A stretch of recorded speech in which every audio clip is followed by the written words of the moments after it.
On the third one. On I was one, good. two, Kurt was three, like that. 1, 2, 3, like I that. was good. Okay. Mine was 1, 2, 3. Do it again. 1, 2, 3. Close. All right. Mine was good. Yeah, yours was the best. Better than yours. Yeah, better than mine. You're always better than me. Okay, Kurt, bring us home. All right. Bring us in. Welcome Bring us in. to the Drive us home. IdiotCast. Get us in the car. Today is the second and final installment of our discussion of The Martian by Andy Weir. All right, so we both finished, or we all three of us finished the book. So Hooray! All three of who? All three of us. Who? Stop it! We all finished the book. Introductions, you bum. It was an interesting You journey. gotta introduce. Oh, Yeah. Hi. Introduce yourselves, I gentlemen. gave you the So I'm- segue. I said all three of who? I'm Keith Miller, Whom? and joining me today is Kurt Hey. and Mike. Hello. Okay. So we had on the last time we finished. We were I forget even like where we were, but I feel like he was still trapped on Mars, for sure. And It sounds familiar. I think like things were going with NASA, and he like knew what was going on, and like Oh, things were like, on a better path. Didn't like the airlock just blow off or something? I thought that was the beginning of 14. Yeah. That started off. Right. I mean, So- I think that that's what started 14 off, which is where we stopped. We stopped at 13, and we were supposed to start at the beginning of 14, and then we didn't the airlock blew off, and that's when everything like went crazy. Okay. Do you I want to start talking about, some of his emotional and technical struggles with the airlock? Yeah, sure. It All right. had just blown off, and then 14 starts with him in it. Okay. So through wear and tear of him using this, which was intended to be a 20-day-old airlock, he'd be using it for a couple hundred days. General wear and tear of this material just caused rapid decompression and blew this thing off like a water rocket. That's how I imagined it anyway. It's kind of shot off, and then he was pretty far away, and now he's stuck in a leaky tube. Kind of tumbled around, and then he kind of woke up inside and was really upset. Yeah, I liked how they sort of they changed the way that the story was being told. A couple times they did this where it was him talking with his audio logs or them back at Earth, and then they switched to this sort of it's almost like the omniscient presence. It's like narrative, this is a yeah. thing that happened that you we're going to explain it to you, but just because nobody, it's almost like, again, I kept thinking of it's the forensics team talking about what happened and why it happened. They were very clinical about it. Yeah, I mean, like with the first half, they were still very technical and detailed. The amount of detail that they put into it allowed me to not only picture, kind of what was going on, but actually understand on a scientific level of the thought processes that each one of these solutions had to go through. Mm-hmm. Which really engaged me. I mean, engaged my my thought process, or engage my imagination, engage my scientific mind to really, kind of think along with them, to try to figure it out while they are. And every once in a while I would come across, the solution just as they were leading up to it, which I thought was a lot of fun. Kind of like watching reading a mystery novel, or watching like a suspenseful TV show where you can kind of figure out from the clues given. Yeah, and he Yeah, did a it's good job of times. making you feel smart enough to know what's going on, whether you are or not. Like he explained things enough to keep you on for the ride, which is pretty good. There was one thing I noticed. It was a little bit later, but it doesn't really matter when we talk about it.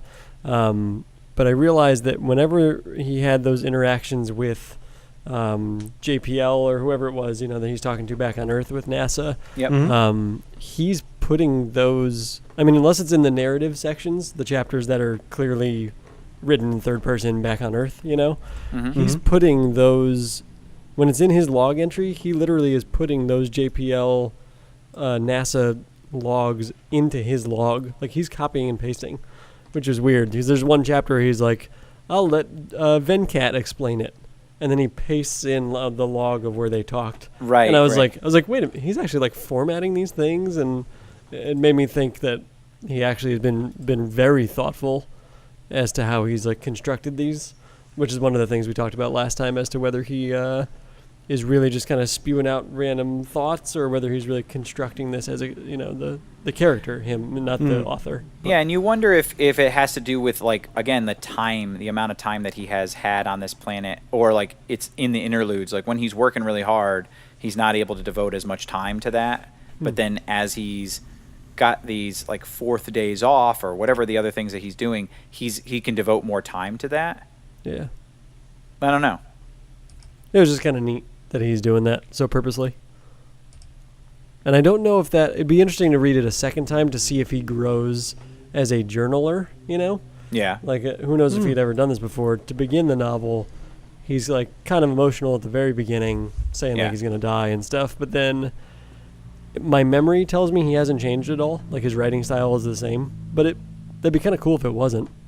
He as a character didn't seem to progress as much. I mean, which I didn't mind. I mean, he had a journey to go on, so like, and he, I think, grew a little bit more comfortable with his ability to like jury rig things and like feel like MacGyver, like doing everything. But he didn't. His attitude, he had to be a very upbeat character, right? I mean, this person had to be. It's sort of like I'm gonna forget the name of the movie now, but there's a movie where this guy like ends up like, I think, going to a concentration camp. It's like A Beautiful Life or something like that. And it's like he goes with his son and he's just upbeat the entire time to like try and protect his son. And they make it through. I think I know what movie you're talking about. Yeah, I don't remember the title of it it's either. like Beautiful Life or something like that. We'll have to double check it, but he has this constant upbeat nature. Now, a couple times he's like, "Oh man, that sucks," or like, "Great, I'm like done again." Like it's going downhill. But in order to survive for this long, you really have to be, Mr. Upbeat and Mr. like still making the jokes, like saying some weird things to NASA that you wouldn't expect somebody to say, but like he also just doesn't care, like at that time. Yeah, he's so consistent. I mean, he's definitely a flat character. Like, he doesn't change at all, and it's one of those things that like I don't know, like he's not the thing that changes throughout the story.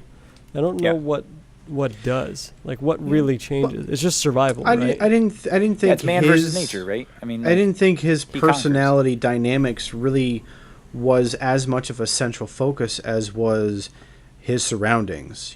Mars itself seems as much of a character as he is, if not more, because it's throwing all these things at him. I mean, he's just the solution to all the equations, and there's all these other variables around him that kind of seem to be the more interesting part.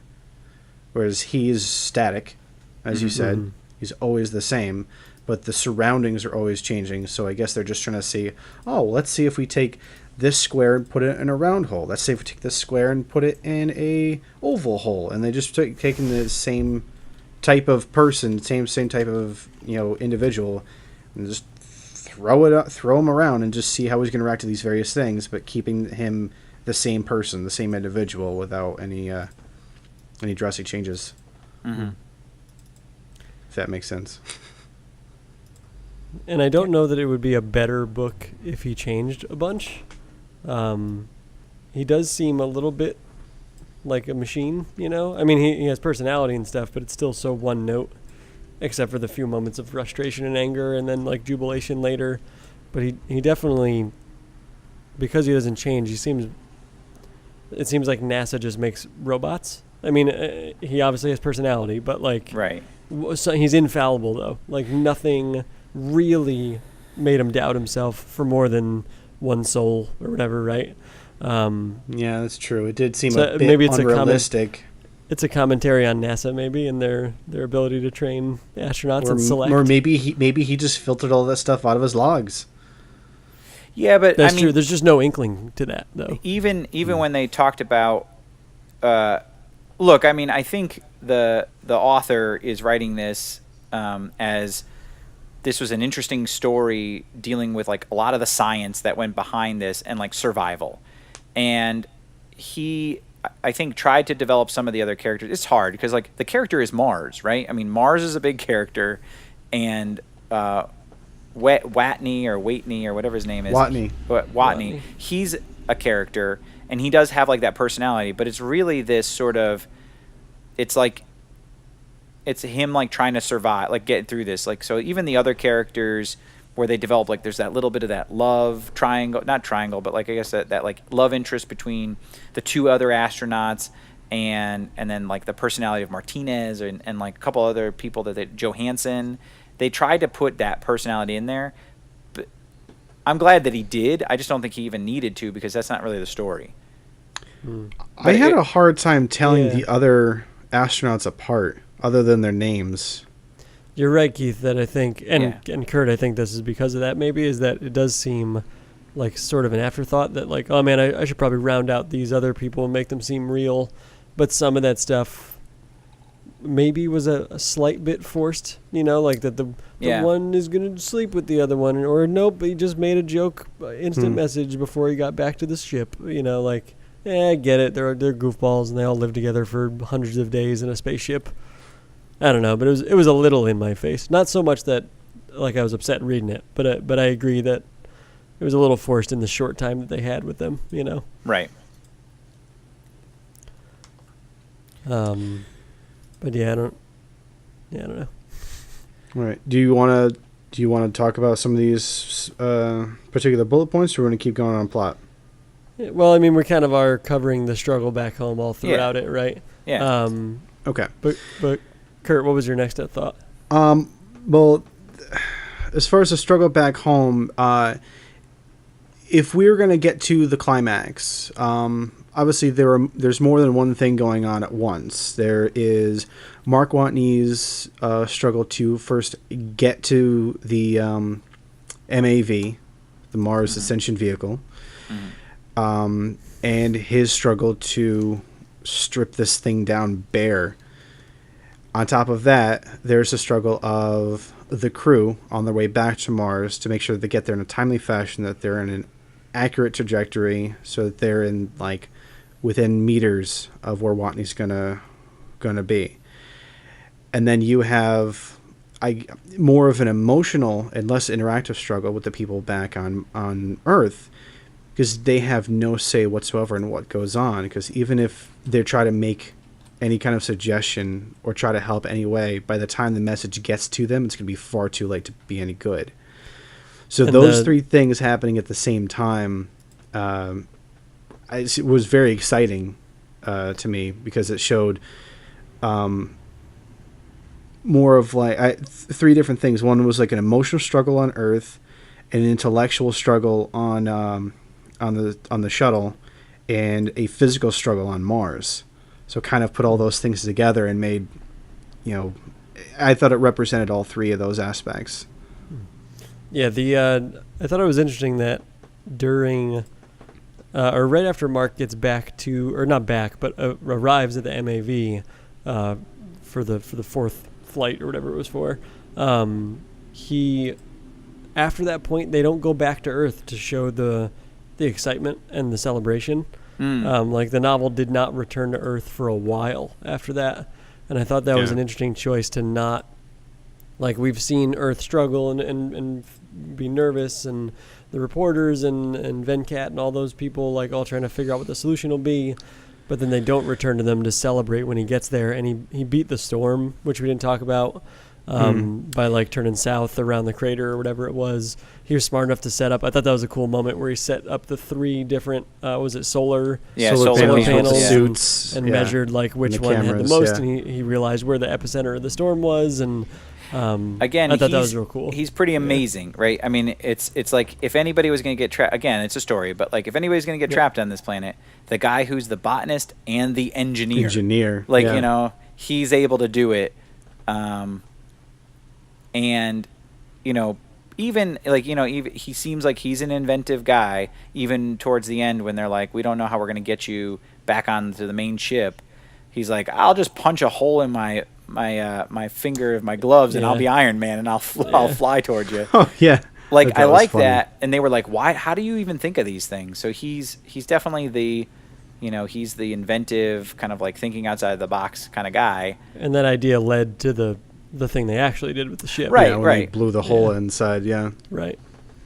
Yeah, I thought he was being a little silly with the Iron Man references there. He was. But that's look, okay. after I know again, that's what he does. Like his reference was very sparse and it was enjoyable.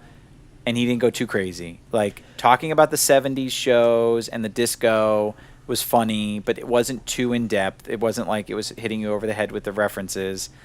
Yeah. And let me ask you this, though. Would it be a better book with them or without them? All the references. It certainly wasn't as bad as that last book as far as references go. If I could take them all out, I think I probably still would. You're right that it didn't ruin anything. I think I'd rather just not have them. I think the only...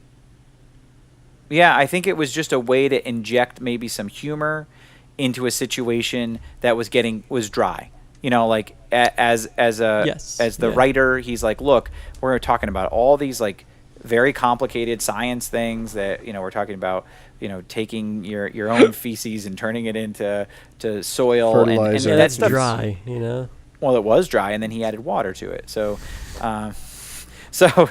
I think that is why he was like, potatoes. all right, I gotta put something in here. And so, like, what does he do on his downtime?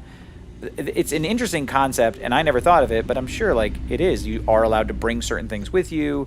And so, like, what is it that people bring? I would love it, and I don't know this, but I would love it if he actually researched it and found out that people do bring, like, obscure things like that. Like, there was an astronaut who brought disco music because that's all they wanted to do was listen to disco music. I think in some ways for us, or at least for me, but also for us as a group, and you already said it, Kurt, but I think he's paying for Ernest Cline's sins a little bit. Yeah. Like, had we not read that, I wouldn't have been primed to hate nostalgic references, But now I am. And then the only other thing to mention, I thought, which maybe added to my tiring of the references, was the fact that the way they were included was really predictable after a few times. They were always at the end of his log, and they were always about, like, the TV he was watching and the music. Or the books, right, a few times. But, like, they were always an aside right at the end.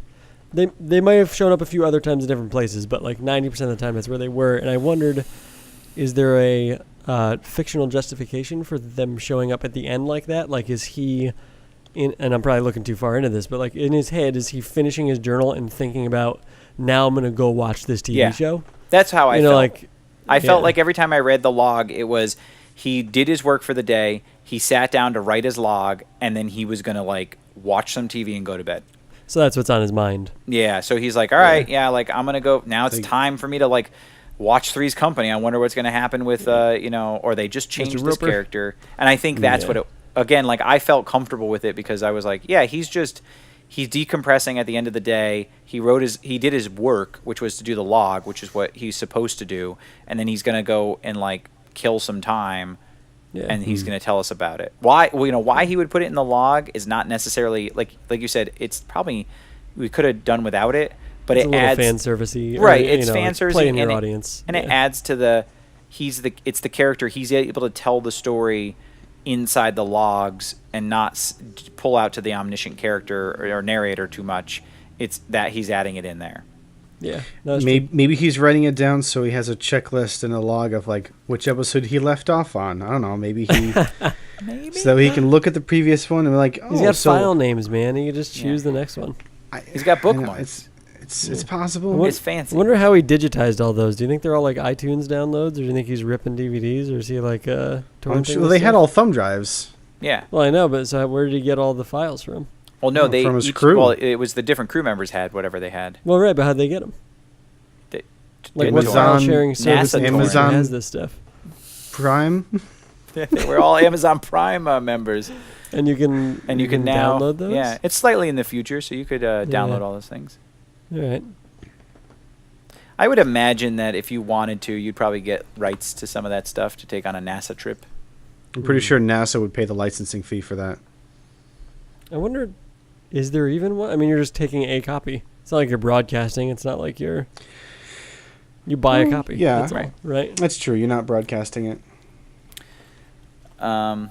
So.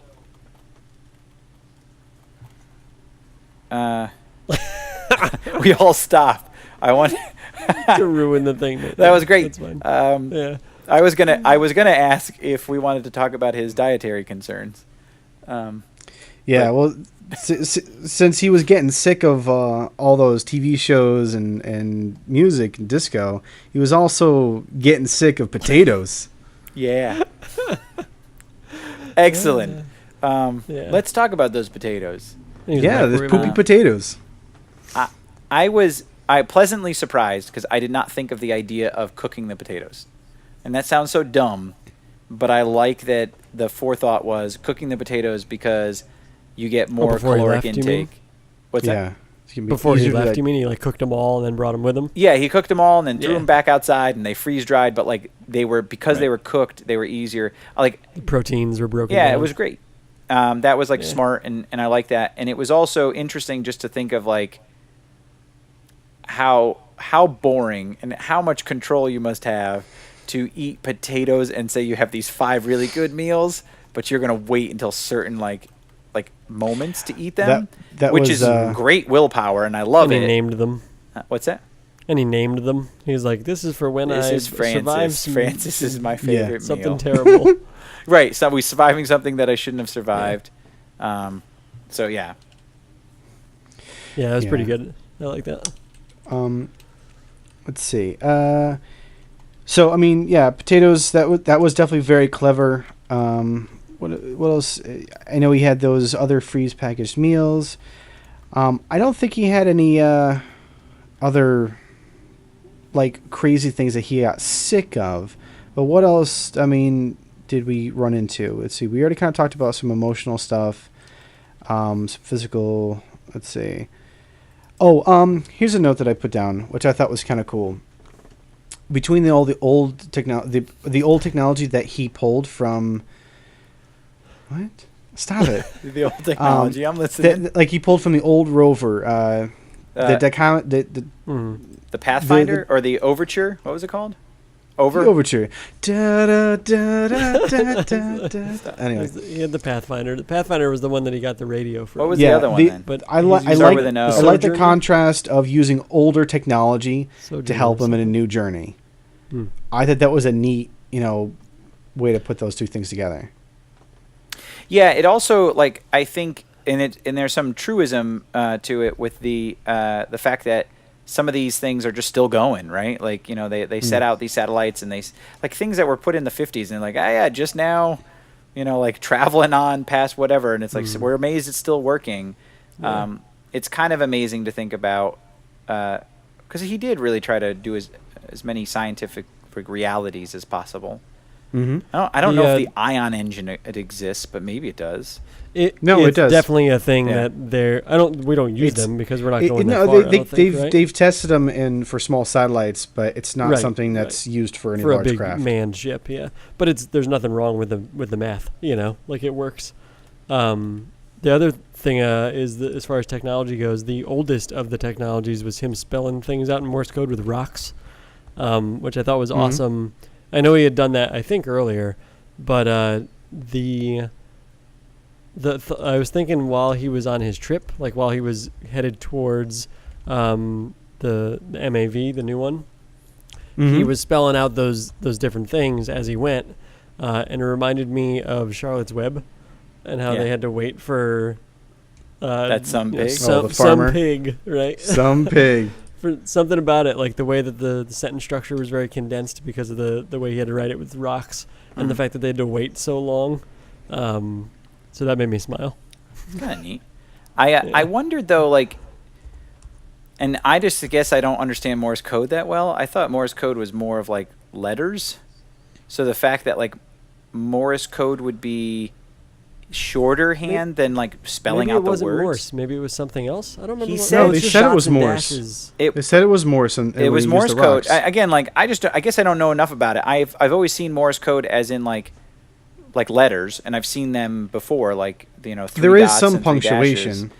But no, I know. But I'm saying, like, is that easier to write in Morse code than it is? I guess it is. Yeah, than Probably letters like because 2 it's rocks less for a dash, rocks. 1 rock for a Right. dot. Okay. Right? Never mind. So I was just thinking 1, like 2, 1, 1, 2. Right. Okay. That does make perfect sense. At first I was just It'd be thinking long. Right, but you would need a ton of rocks to like make an S, A single an S O, would an take M, 8 yeah, like rocks all or that stuff. something. Yeah. Okay, To be able to make a comprehensible shape. Yeah. All right. Mike, you had a cool reference to like one of the last quotes of the book. So the thing I wanted to talk about, what's the message? What's the theme of the novel? Not that it needs to have one, but there's a moment near the end that if the intention was to spell out a theme, I didn't love the way it was done. If it's not, then it's fine. So the sentence I'm thinking of was one of the last pages, I think. It's like the last sentence, isn't it? I thought it was Is like it the that last far? thing. It's something like that, and it says he's home or whatever, and he's talking about how thankful he is. It's definitely in the last paragraph or two or something, but maybe even the last sentence. And he says, "But really, they did it," and they being like NASA and the humanity, almost like everybody being behind right? him. Yeah. Everyone who helped. He says, "But really, they did it because every human being has a basic instinct to help each other out. It might not seem that way sometimes, but it's true." So it's like you kind of think back, and obviously he helps himself a lot, but everyone else is helping him. You know, like there's, I don't know how many times, there's like that one time in the beginning where they didn't want to, or not in the beginning, where there were the one time where they don't want to do the plan to send the other astronauts back because it was too dangerous. Mm-hmm. But then they end up it gets kind of like that weird email forced. gets sent to them. Yeah, And their hands to were forced to go along with the plan. But otherwise, I think along the way, everyone's always trying to help him. Yeah. Oh, like the fact that the Chinese scientists were, but like I don't know. They also mentioned like they knew that they would have to get people on board. It wasn't like everybody was just going to go for it, but it was like the scientific community was behind it, and humanity as a person, like governments maybe not, but like the people were, and like scientists were. Well, and Weir is very careful throughout the novel to justify everyone's motivations outside of just this like genuine altruistic need to help others. Right. Which is I like better than this sentiment because it seems a little more real to me. Like it, you know, they argue that one of the reasons they're getting all this funding into NASA right then is because the media is on top of it. So they need to turn it the right way. The reason China does what it does is because they're going to pay them back through letting a Chinese astronaut or whatever, you know, on the whatever next they call mission. them, and go up to Mars. Right. So it's like it's always a you scratch my back, I'll scratch Did yours one of the Chinese situation. astronauts go up there? No. Like on the Did you say next Chinese mission, restaurants? they said like, "Oh, we'll let you come up on like." I thought Mars mission, Ares one of 5 their or intentions Yeah. was they're gonna just send a Chinese astronaut up with the cargo and just have him sneak aboard or something. That would have been a different book. I think that would have been neat. No, they were saying like during the next mission or the one after. So, yeah, it might have been So they're just Ares reserving 5, their like you said, place Keith. for it. Actually, that would have been the Yeah. terrible like Hollywood thing, right? Would have been like and then it caused the danger because this guy went aboard and you know like all the fuel was off because there wasn't enough. Yeah, the weight was off, causing calculation Yeah. differences. He's trying to yeah. operate all the instruments with chopsticks. On a brief backtrack, their first attempt to send cargo up that failed terribly because all the food just became liquefied, shifting the weight and That was causing cool. bolts that was to great. get undone. I was actually really bummed out because I was thinking, man, that's it. They're either gonna have to go back and eat each other, or they're just gonna have to say Eat each other. They mentioned that later in the book. They do mention that. Yeah. Yeah, that was their That was a backup plan, is weird. who they're Didn't gonna know eat. if they were kidding at first. You know, like didn't know if they were being serious. Because they did joke about it. I think they meant it. I think they had a think plan. did. What, you don't like? I thought you liked Mexican food. Look, so speaking of Mexican food, the in the appendices of the novel. Okay. Don't worry about it. It'll be fine. Just keep talking. Keep going. There's a couple of things that I thought were really neat. One is about how he published the novel real quickly, because Kurt, I know you didn't have this as part of the audiobook. Okay. He published it a chapter at a time for free on his website. Yeah, that was cool. And cool. then it gained a bunch of traction, and then people were like, hey, put it on Amazon. I want to get it on my Kindle. So he did, and he put it up for $1, which is the cheapest they would allow. And then it was a bestseller. So then, like, he negotiated a deal. Then he had all these emails and letters from scientists and astronauts, physicists and mathematicians, and all that stuff. And they were, like, mostly praising, but also found a few things he could revise. So he did. He revised any of the small inaccuracies they found, and that's the final version we have now. Nice. Which is really neat. And then the other thing was how much preparation he did. I kind of likened him to Crichton, the other podcast. And in his interview at the end of the novel, in the appendices, he mentions that not only did he do his homework for this, he built an entire simulator. He coded an entire simulator to make all of the adjustments, all of the maneuvers, all of the routes that all the paths they take, they're all real. Yeah. And they could do every one of them. That is and he crazy. He ran every simulation. So what do you know what he does? Like what is his job? Did they mention that in the appendix? I bet you they did, but I don't remember. Yeah. He's I definitely not had by no trade, idea that right? he even got home. I just knew he got on the ship, and then the book pretty much ended for me. Yeah, that was great. And I think it ended in the perfect spot. We didn't need to have like the journey home. We didn't have to have the hero's welcome. There's probably like another story there that he could have gone into as like what would have NASA really done, like coming back. Like people would have probably still gotten in trouble. I think they would have like kept it under their hats. They would have like things would have happened like later on. But once the initial settled. But overall, go ahead, Mike. Sorry. I was thinking that maybe as a potential wrap up here, one of the things he had a revelation while he was writing. This is in his essay that he wrote at the end. Yeah. And I thought this was really cool. And he said, "Science creates plot." He's like, as I worked out the intricacies of each problem and solution, little details I wouldn't have otherwise noticed became critical problems that Mark had to solve. No need for meteor strikes. No surprises, catastrophes, narrow escapes, all that stuff came from the science. Nice. He never had to... He made a rule that he's like, everything has to be plausible. I'll never, have lightning hit him and then a tornado, and then, I'll never do that. It's just going to be the science. And I think it really works. Yeah. I really liked that. It kept it very well grounded.